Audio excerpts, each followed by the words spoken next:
11.6 사건이 일어난 이후에 신군부에서 12.12 군사 반란이 일어납니다. 이것을 통해서 전두환 대통령이 이끄는 제5공화국이 출범하게 됩니다. 이 12.12 군사 반란은 10월 26일 김재규에 의한 박정희 암살 사건이 발생함으로써 이 사건의 수사를 맡은 합동수사본부장 전두환 보안사령관이 정승화 참모총장 등을 체포함으로써 시작됐습니다. 이것은 육사 11기생의 주도로 결성된 비밀 조직이었던 하나회가 일으킨 파극성의 군사 반란이었습니다. 이 신군부의 대표적인 인물로서는 전두환, 노태우, 김복동 등이 있습니다.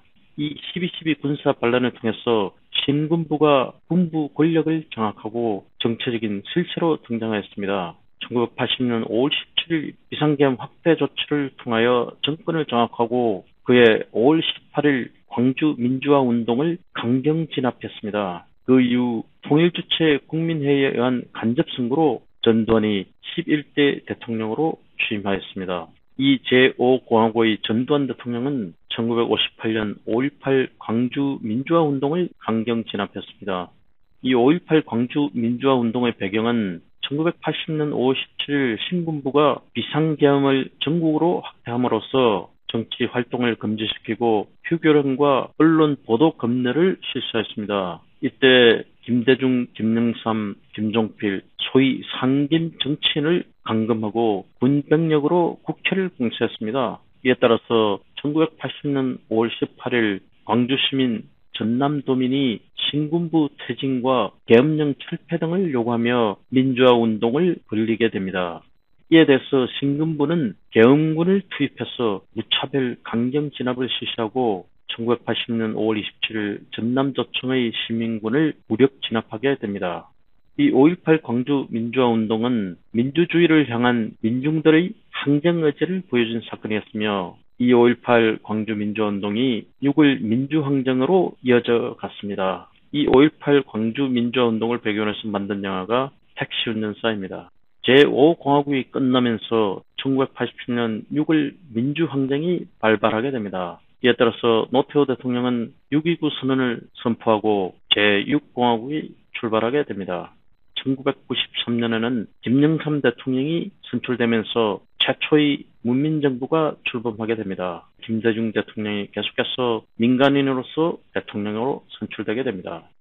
6월 민주항쟁이라는 것은 1987년 6월 10일부터 전국적으로 벌어진 반독재 민주화 운동을 일컫습니다. 전국 37개 도시에서 100만 명 이상이 참가한 평화 대행진운동이 벌어졌으며 처음에는 학생들이 항쟁운동을 벌였지만 점차적으로 시민들도 합시하면서 시민항쟁으로 발전하게 됩니다.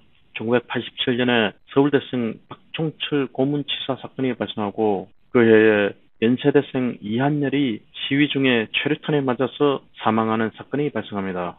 결국 집권당인 민정당 대표인 노태우가 민주화 요구를 대폭 수용한 시국수습 방안을 발표합니다. 이에 따라서 대통령 간접선거를 직선제로 개헌하고 김대중의 사면폭군과 시국 관련 사범들을 석방하게 됩니다. 계속해서 자유언론과 지방자치 등의 민주화 조치를 실시하게 됩니다. 마침내 1993년 군부 출신의 대통령이 아닌 민간인 최초의 정부가 탄생하게 되는데 이를 우리는 문민정부라고 말합니다. 이것은 군인 출신 대통령인 박정희, 전두환, 노태우의 32년간에 걸친 군사정권의 종식을 말합니다. 이 문민정부는 금융 실명제를 실시하고 하나회를 해체했으며 역사 바로 세우기를 하였습니다. 1995년에 수출 1,000억 불을 달성했으며 1996년에는 1인당 국민소득 1만 불을 돌파하게 됩니다. 서방 선진국의 경제협력개발기구인 OECD에 가입함으로써 선진국으로 발돋움하게 됩니다. 하지만 1997년 외환위기로 인한 IMF 구제금융 사건이 발생하고 나라는 큰 위기에 빠지게 됩니다.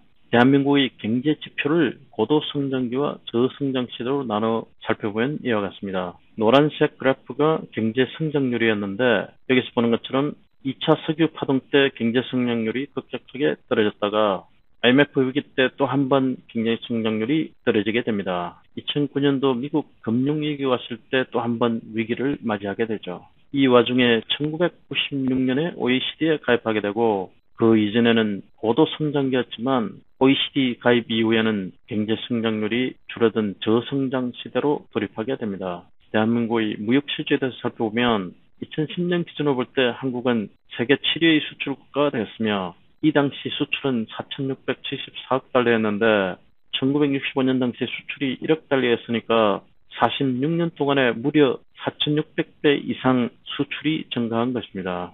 이 그래프는 2019년도 세계 탑 20 수출 국가에 대한 그래프입니다. 그 당시 한국은 세계 7위를 마크했습니다. 대한민국 국력을 따져보면 경제력으로서 2019년 통계에 하면 GDP 규모가 세계 11위에 달했습니다. 2022년 기준의 군사력 통계를 보면 세계 6위에 랭크되었으며 북한은 30위에 그쳤습니다. 이 보도에 따르면 한국은 현대적이고 잘 구비된 무기를 갖춘 나라이며 군사의 숫자는 그렇게 많지 않지만 무기라든가 기술은 최신 기술을 갖고 있다라고 평가하고 있습니다. US 뉴스의 보도에 의하면 세계에서 가장 강력한 나라의 통계를 봤을 때 한국은 제6위에 해당된다고 발표하고 있습니다. 이것은 그 리더십과 경제력, 정치적 영향력, 국제적인 연대관계, 강한 군사력 등을 기준으로 평가를 한 것입니다. 이처럼 한국은 1945년 해방을 맞이한 이후에 끊임없는 경제성장과 전체적인 발전에 의해서 세계 6위의 강대국으로 마침내 올라선 것입니다. 2022년 4월 28일부터 거의 7개월에 걸쳐 총 28장의 한국사를 같이 공부했습니다. 그동안 시청해 주셔서 감사합니다. 안녕히 계십시오.